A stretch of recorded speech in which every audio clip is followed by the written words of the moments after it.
বন্ধুরা, তোমরা অবশ্যই চিকু বান্টি কার্টুনের টুইঙ্কেলকে চেনো, কিন্তু তোমরা কি কখনো জানো যে বাস্তব জীবনে চিকু বান্টির সাথে কিভাবে টুইঙ্কেলের প্রথম দেখা হয়েছিল এবং এরপর তাদের সাথে আসলে কি হয়েছিল, তারা কি বড় হয়ে বিয়ে করেছিল? আজকের এই ভিডিওতে আমরা সেই সব সম্পর্কে বিস্তারিত জানবো। সো বন্ধুরা, তোমরা যারা চিকু বান্টি কার্টুন দেখতে পছন্দ করো তারা সবাই এই ভিডিওতে একটা লাইক করে দাও এবং কমেন্টে আমাকে জানাও এই কার্টুনের তোমার সবচেয়ে পছন্দের ক্যারেক্টার কোনটা। আমি অবশ্যই জানতে চাই আমার সাবস্ক্রাইবার্সদের মধ্যে কতজন এই কার্টুনটি দেখতে পছন্দ করে। সো বন্ধুরা, let's start our new video.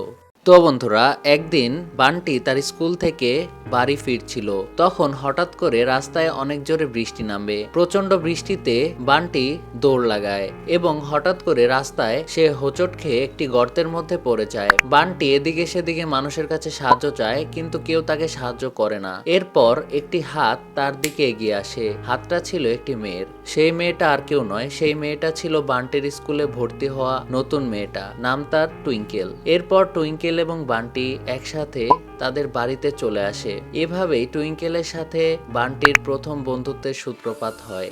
বান্টির সাথে টুইঙ্কেলের এই বন্ধুত্ব কি বিয়ে পর্যন্ত গড়াবে কিনা সেটা জানতে হলে আমাদের চ্যানেলটাকে সাবস্ক্রাইব করো, কারণ এই বিষয়ে ভিডিও পরবর্তীতে আনা হবে। সো আজকে আমি বিদায় নিচ্ছি তোমাদের সবার কাছ থেকে। দেখা হচ্ছে আমাদের পরবর্তী কোনো ভিডিওতে। ততক্ষণ পর্যন্ত সবাই ভালো থেকো, সুস্থ থেকো। Tata, bye bye.